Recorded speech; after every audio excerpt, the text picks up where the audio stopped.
PC gaming has always been seen as some sort of strange, difficult process that was expensive, high maintenance, and also bloody gorgeous. For many years, only the true elitists of gaming could afford to play on a PC. It was just too difficult for the semi or casual gamer.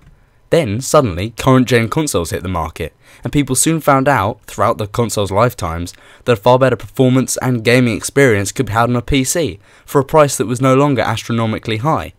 Developers began to realise the potential of the PC market, but it was far too late. Now, don't get me wrong, PCs can still be fucking expensive, especially if you want to get a really good one, but a mid-range gaming PC nowadays can be sought after for about the same price as a Xbox or a PS3, so a lot more people have now moved over to the PC area. However, the vast majority of gamers are still casual and not really after anything high maintenance. They want to get their game, get their console, and be ready to play it straight out of the box, something that PC gaming rarely offers. One of the main things we have to come to terms with is that people don't make games now out of the joy of doing it. Developers want money, just like everyone does. And at the end of the day, more people are on consoles, so would it not make sense to build a game for a console first before thinking about the lower PC audience? Well, yes, but I don't think developers truly realise the potential of the PC audience, and how alienating us as gamers is a very bad thing to do. Now, don't get me wrong, not all PC ports are bad. In fact, the vast majority of them are exceptional, and the vast majority of developers care about a PC audience and want them to be looked after just as well as a console audience. However, there are certain examples of PC ports that are literally hilarious, and I'm sure most people who have been gaming on PC for quite some time would have gone on Steam and bought a game and found out that it was just atrocious to play on a PC. Do I think this is acceptable? Hell no. But the main people that lose out, we have to understand, are the developers. If they want to be taken seriously as a game developing company, then they have to support all platforms they create the game for. It just makes logical sense. Also, as an audience, the PC gamers are very open about things they don't like. If we see a game that we think is ported badly, we will turn to sites such as YouTube, Reddit, those kind of social media, and we will express our opinions. And in the long run, this damages a developer's reputation amongst gaming communities. What certain devs seem to not understand is they can't shaft a whole group of people and expect not to suffer the repercussions. So some of you may be wondering, hey LOLOUT, how do I know if my PC port's bad? It seems alright to me. Well, we're going to tell you a couple of things that might indicate that the developers have been a tad lazy when moving this over to the PC. Does your game have mouse support? Now, this may seem like a really basic thing, and pretty much all PC games will, but say you're on the menu and you've just bought this game from Steam or another site like that, and you have a look around and, wait a minute, my mouse isn't working, and you have to use the arrow keys. Well, that is not, well, most of the time, it's not an example of the developer being clever and using something new and innovative to browse the menu. Most of the time, it's the fact that that was a PC port gone very badly, and the developers thought, do they really need mouse support in the menus? Nah, what's the point? This may seem like such a basic necessity for a PC, to be able to have mouse browsing in the menus. Well, yes, it is, and it's a sure sign that developers are being lazy as hell. Another sure sign?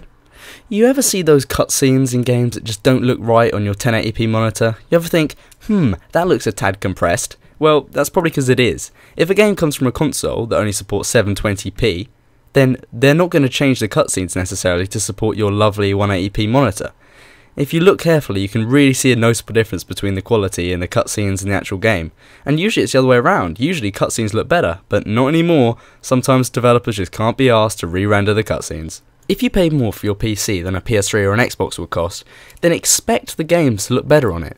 If you've maxed out the game settings, you've got everything turned to full, then the game should always look better than it does on the consoles, and if it doesn't, that's a sign developers haven't bothered maxing out their game for the PC.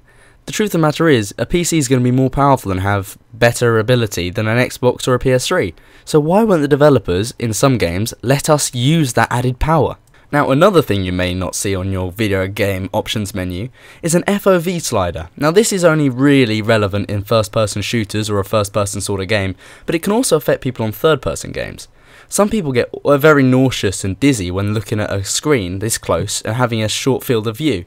It restricts your screen and makes the whole thing appear more jumbled together, more clustered, less fun.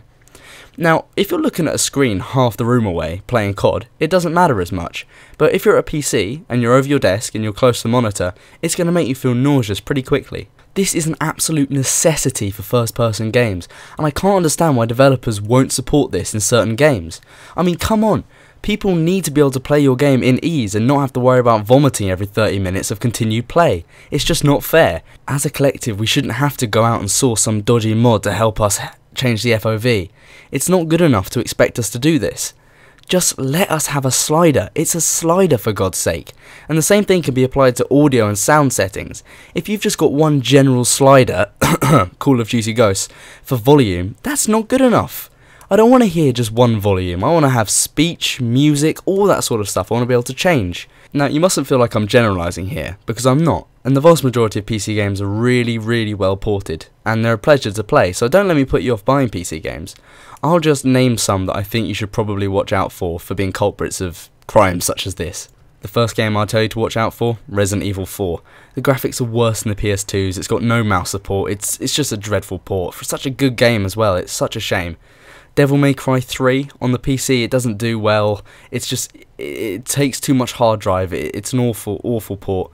Halo 2 for Vista, this was a really controversial issue, that's the one you should look out for if you're on a Vista.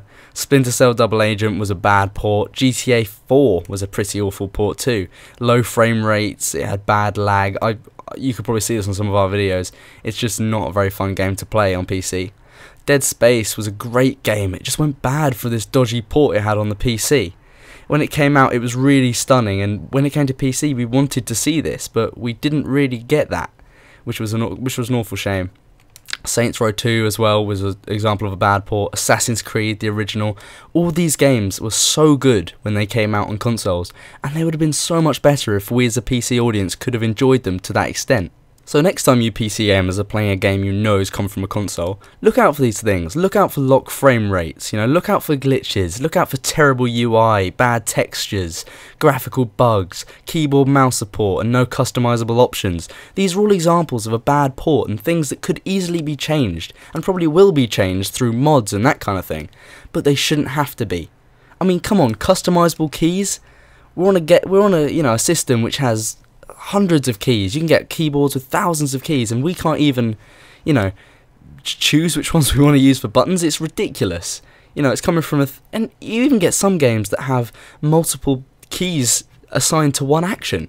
That is just stupid. You can tell it's just come straight from a console, and they've just taken the shortest road to put it on PC, and that's just not good enough. And if there's any devs watching this game, and you're thinking about, porting your game over to PC, please take these things into mind. We do recognise these issues, and we do think lower of you for it. So please, devs who are doing this currently, stop. Make your next game better for PC. It's important for us. And those of you who are already doing it, keep it up. PC gaming is just hitting its prime right now. We need to really encourage more people to get on PCs.